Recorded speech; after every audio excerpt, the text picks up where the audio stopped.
Hey there everyone, Luke here. Now, before I get to talking about the chapter this week, just want to say a couple of things. So it seems like I was mistaken. So we're getting a chapter next week, and then we're having the break, which will be the Sunday right before I go away for my holiday. So that's perfect. That's perfect timing. So it means that I don't have to worry about doing a double review back to back, but it does mean sacrificing a video that will be on that week. So I'll be on a break as well, whilst the entirety of Shonen Jump's on a break. So that's one thing I want to say. Also, another thing is that in a few months after or just 2 months after we get back from the holiday, there's going to be some changes in my family. Now,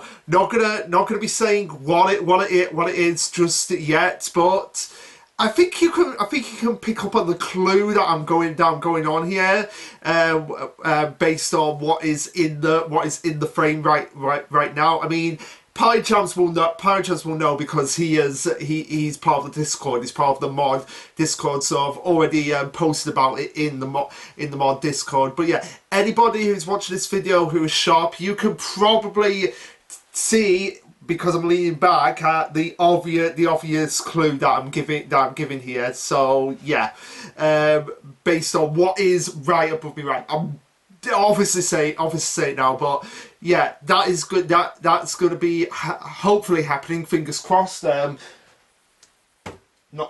on wood there, because it was a decision that I found out literally a couple of days ago, and of course I'll be major factor in it, because even though my mother was kind of a bit edgy, she's eventually come around to it. So really thankful for my mother for that. But yeah, that's all I'd say on that subject. I've spent way too much time on this introduction, so now let's just dive right into the chapter.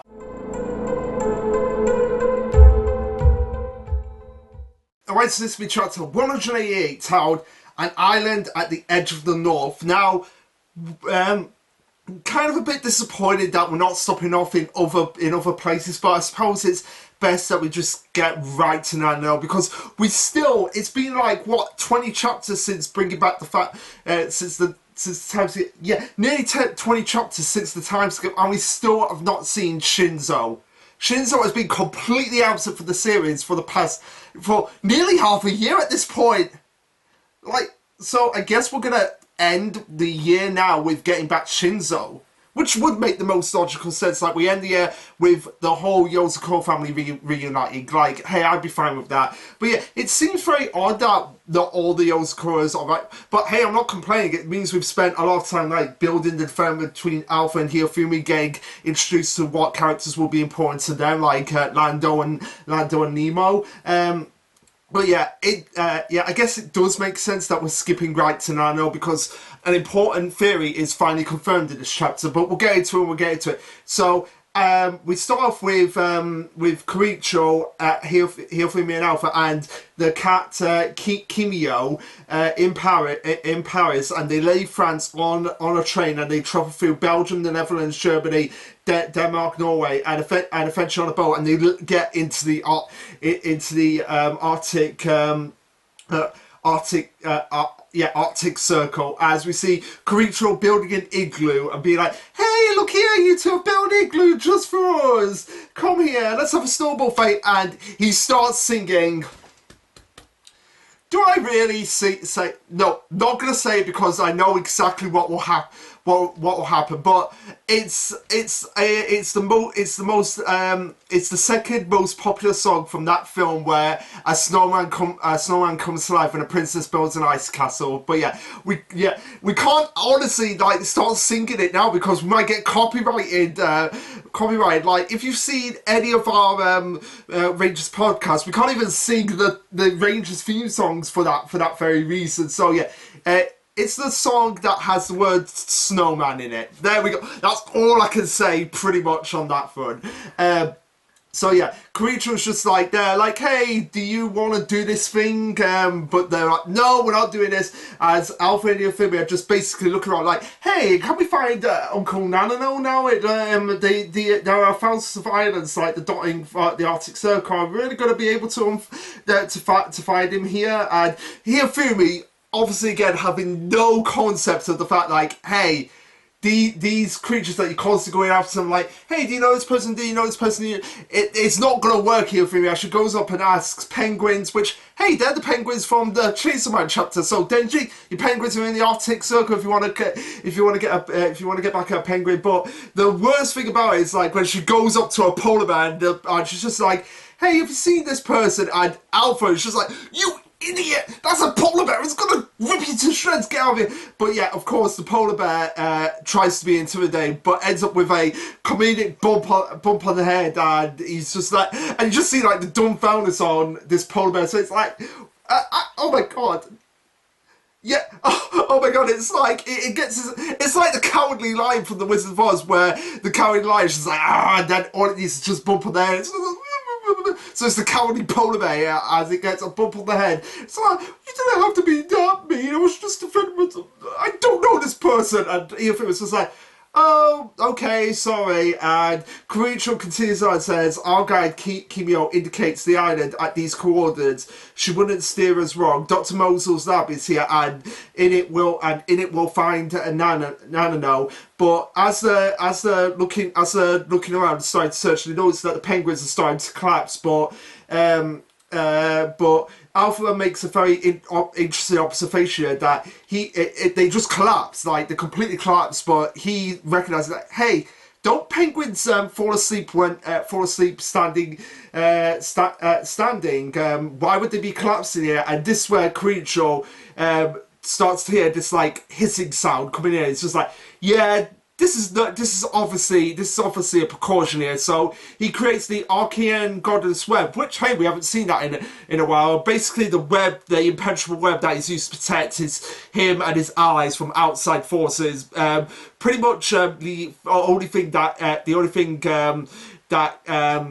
that keeps his family safe from his Freud blooming, because if you remember, Freud, it does not discriminate. Anyone caught in it is incinerated out of existence. So that's why he has to create the Arcadian Goddess Web to completely seal them off so that they don't get affected by his Freud. And similar thing happening here, where him, Alfred, here from it unaffected by this obvious sleeping gas that is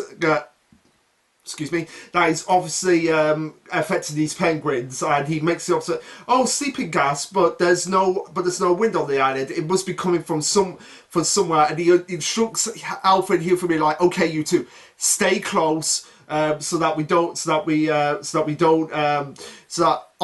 obvious things don't happen to us. As Alpha says, wait, does this mean that we're under attack from sleeping gas? And Creature's just like, no, this is not an obvious attack. It's obviously a guide. It's obviously guiding us to Nano. And see like little glowing orbs that start going off, almost like beacons. So they're like, pew, pew, pew, in a certain path. And yeah, it's obviously Nanano's techniques, as Creature explains, like, oh, they're crystallized cells that Nanano can generate from his body. They're called Nanano is it stakes or stars?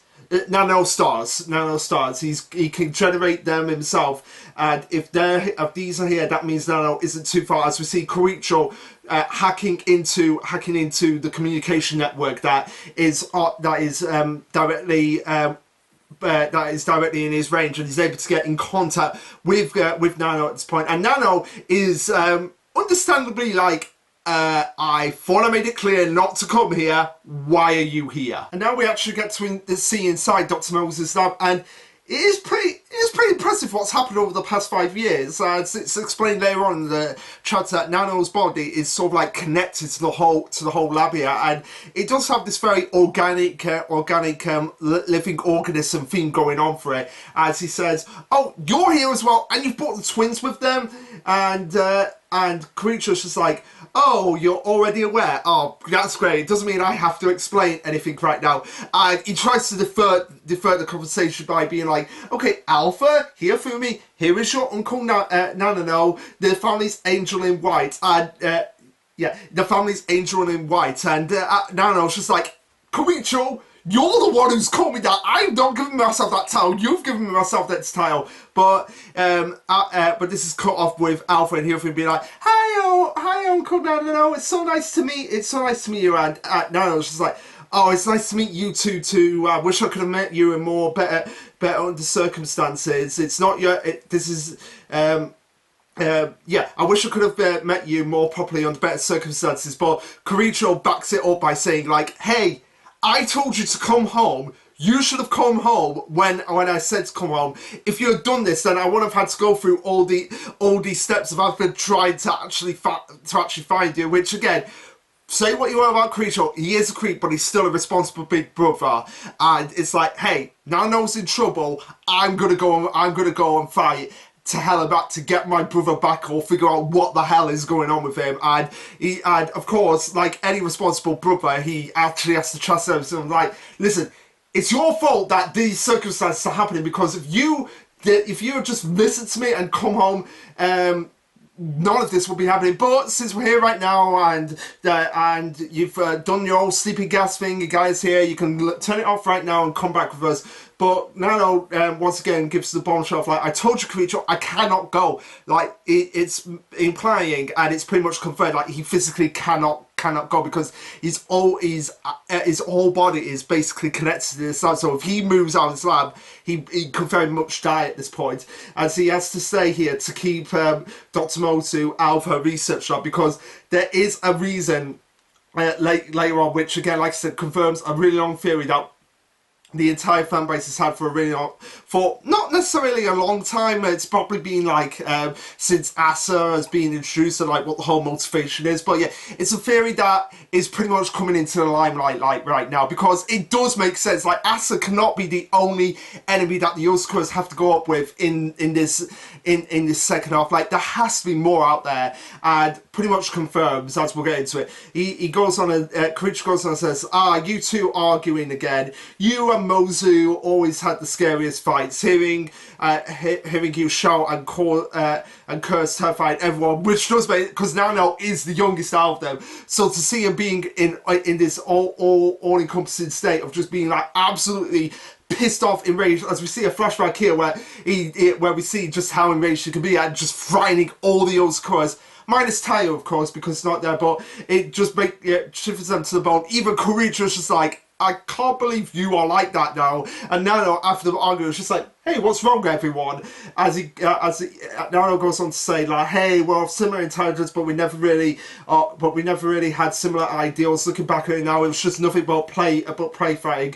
But we won't even work together again, not when she's working with the Yozakura family's enemy. And this is where we get the big bombshell here, that Gold Spy Dr. Mozu is allied with Asa, which again, like Paradigm said to me on Discord, I'm gonna put my phone down for a sec. But yeah, like Paradigm said to me on Discord, this was pretty much everyone expected this. Like the Gold Spies basically allying themselves with Asa for whatever purpose, maybe to get the hands of the Blooming themselves. That certainly is a possibility. Or it might be a case of like, hey, they've seen just how powerful Hifumi and Alpha are as individuals, and they might actually be a threat to the Spy Association itself. Just how much potential they actually have, which means they're probably allying themselves with Asa in order to basically nullify Alpha and Hifumi's hidden potential that they obviously have. Because if you remember, Hifumi's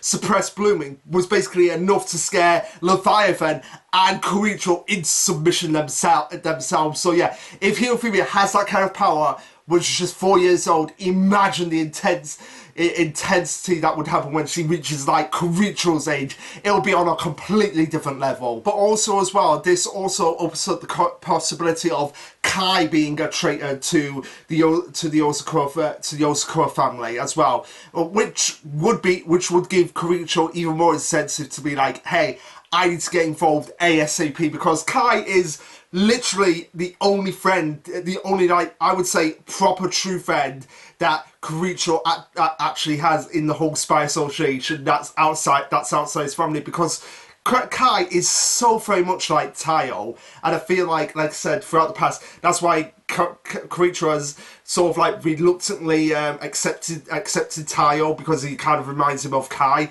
But it would be great to explore that kind of dynamic if Kiricho finds out that his, I guess, best friend in Kai turn traitor and join forces with Asa. Kiricho pretty much has doubts of this actually being the case, but Nano was just like, hey, a gold ranked spy turning traitor is no laughing matter. A week ago, I found data on Yozakura family members in her data logs that were very old files that even we don't have. So, oh, what are those logs? Are we actually gonna find out more about the extended Yozakura family? I would be absolutely on board with that, because again, like, it's just bugging me. It's been bugging me for all the series that this generation is the only generation that we actually see siblings. Like, we don't see siblings of Ri. We don't see any siblings of I guess Sabumi would be an only child, but the second generation, like, basically older generation siblings, cousins, blah blah, all that thing. And again, I really want just proof, because again, I don't, I think, I mean, remind me again, like, Pie Jams, put in the comments, remind me again, has it been confirmed that that it's only the head of the Yozakuras that can actually give birth? Because I doubt, because if that's the case, like, yeah, I'm probably just speaking out of my ass right now. But yeah, I just want like a reminder, like, can Kiricho give birth? Can Kiricho have children? Can Futaba have children? Like, that's something I want to know, like, something like that. But anyway, that's a completely different topic for another day. So yeah, we go into a flashback where we have Nano basically saying, like, there's only one place that she could have gotten this much data of that quality, and this is where Nano basically just flat out asks, like, hey, Mozu, are you ally? But before I can finish that conversation, we see Mozu basically attack Nano with claws and everything, basically confirming his suspicions of, like, yeah, this is 100% true. And he immediately sealed off all the research lab using his cells and poisonous gas. Mozu got away, but she no longer has access to her newest facility and private data storage. As long as she can't get back in here, she won't be able to conduct research to her previous standards. And I won't let her threaten us. But we see. Yeah, we do see Mozu in, like, a shadowy silhouette here as as Kiricho and Nano continue their conversation, with Kiricho saying, I see, so that's what happened. That you curt attitude when I call you was because she monitors all transmissions here. And Nano basically confirms that, as we do see Mozu in a shadowy silhouette, basically smirking, as Nano saying, not that it means anything while I have a facility sealed. So Pajams reckons that Mozu is it was someone else that was reckoning Mozu is a double agent, but I'm not. I wouldn't be surprised, Pajams, if you thought that as well, that Mozu is a double agent, like trying to double cross Asa. But Asa is pretty much intelligent. Do you really think he would fall for something like this? Kiricho carries on and explains, like, so you were protecting the entire family. Wouldn't expect anything less from you, Nano, now. But at this rate, you're sacrificing yourself. No one in the family will ever accept that idea, and that is true. No one, like, the Yozakura family is, like, a really tight-knit group, so if one of them is going to sacrifice themselves, then nobody's going to, like, they sort, like Nano should realize this because they saw the length, because he knows the lengths they went to rescue Kiricho, even though Kiricho was sacrificing himself to take out the heads of the previous heads of the Yozakura family, and even potentially going up against the family for the sake of like, hey, I don't want you guys to get hurt anymore. So Nano's basically in the same situation that Kiricho is, and Kiricho's just basically like, hey, none of the other family members are going to accept this. That you're basically sacrificing yourself. So you might as well just come back with us. And Nano's like, yeah, I know, thanks. I don't intend to spend my life running away in the Arctic either. Right now, I'm in the deepest section of the lab, but my cell has enveloped all of it, and they're beginning to operate independent. So basically, his cells are basically rejuvenating themselves. So like, hey, they're separating themselves from Nano while still potentially being connected to Nano himself. Even if he leaves, they'll still be able to hold the seal. That's the goal. Oh no! So that even if he leaves now, he's still his cells will still be able to operate the seal. This gives Kiricho an idea as it continues to be explained. As Nano continues to explain, when he found out about Mozu and activated his cellular structure at full strength, he kind of wound up fully integrating his core nerve system into the lab. Basically, he's become one with the building. So basically, he explains like, okay, I've become one with this building itself, and I can't easily break free with it. But if I'm able to break free with it, then my cells will be able to still keep the seal at bay. As he continues, I'm slowly recovering my strength from the exertion of that ordeal. At the same time, I'm restructuring myself bit by bit, trying to exert myself from the building.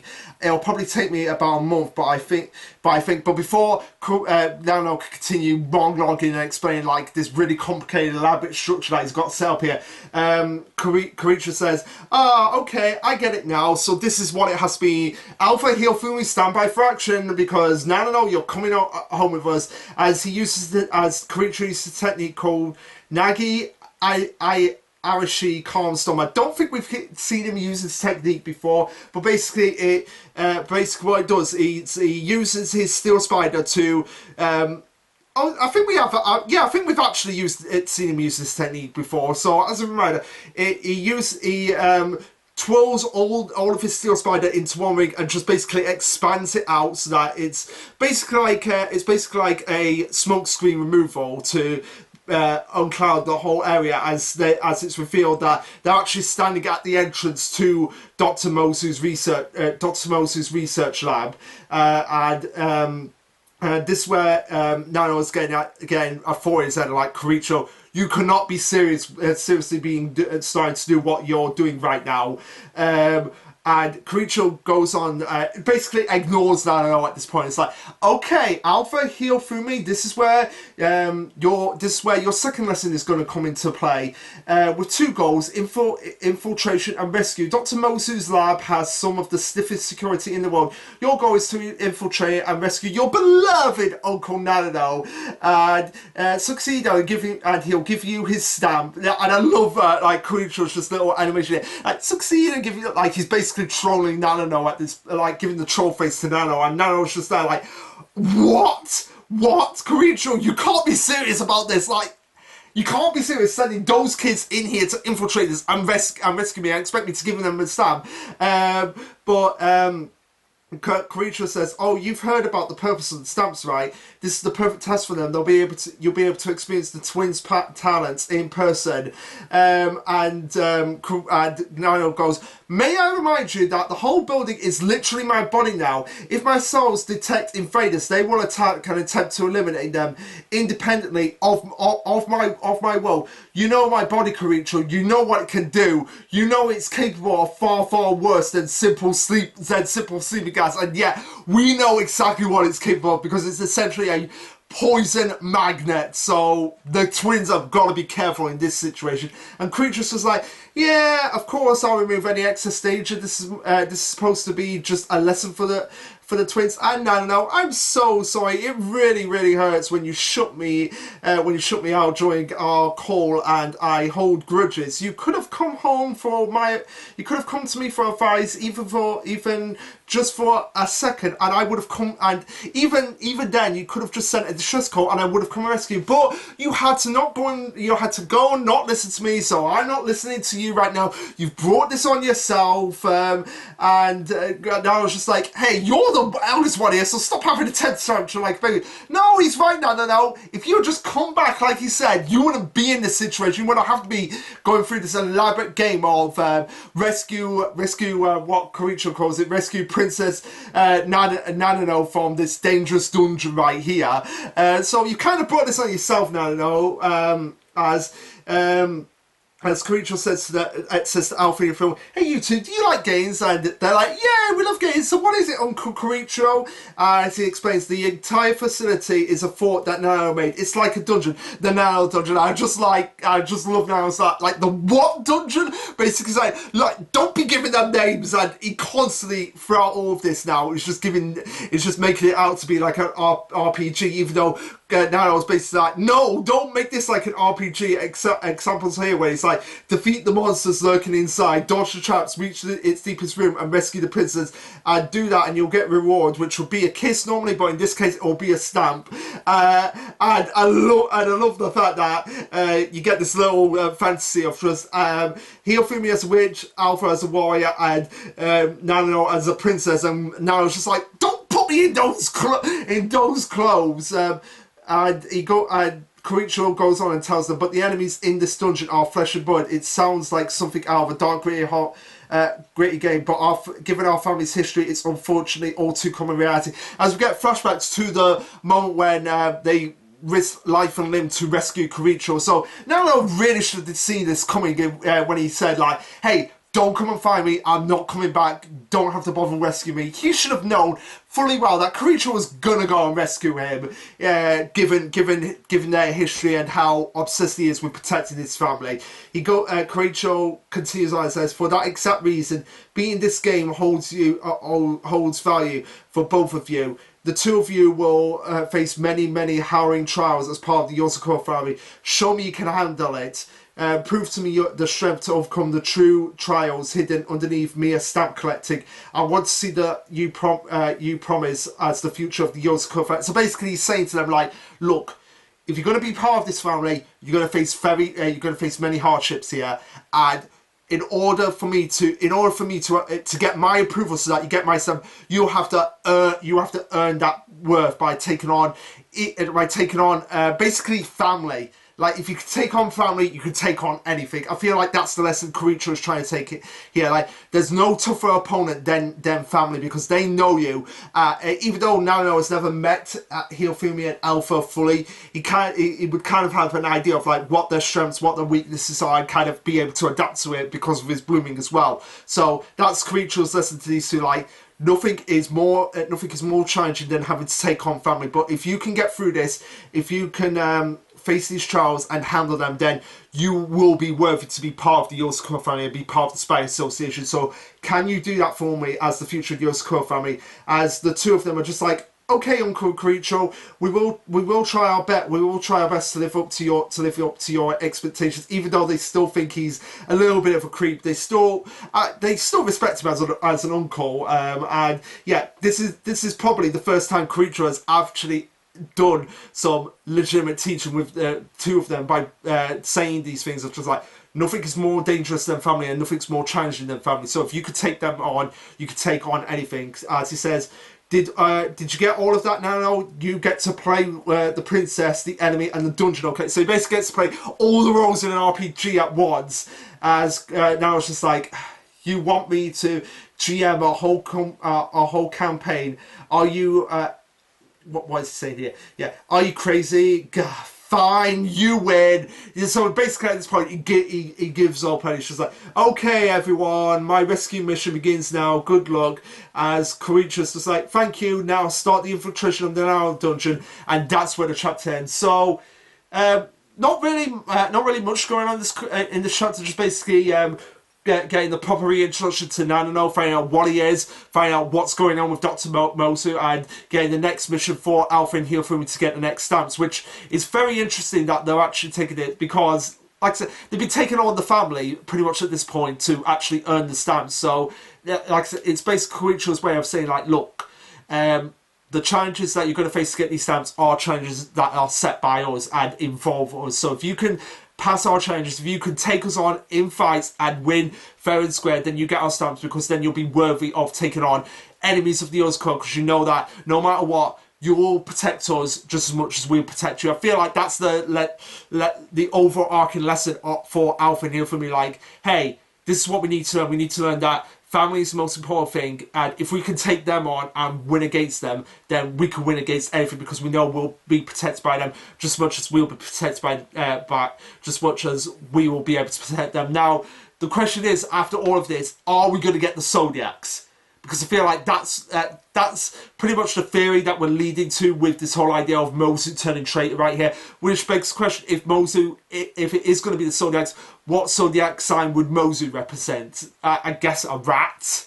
I guess they'll represent the rat. And I guess Kai, what would Kai represent? Like, Kai would probably represent the dragon, because he's the overall leader of the Spy Association. Whether or not Kai is a member of the theorized Zodiac group, or if he even is working for Asa at this point, that just remains to be seen. But I like this idea that Asa has more people allying with him, because it would make sense that, hey, there are tons of people out here that maybe have some grudges against the Yozakura family. I might as well use them, even though it goes against what Asa said in the past. But 5 years can completely change a person, and unless Asa didn't recruit them and they just decided to come of their own accord, that could also be a possibility. But anyway, guys, what did you think of this chapter? Let me know. Like, subscribe, comment, all that jazz. And this will be Lasherluke signing off. Later, guys.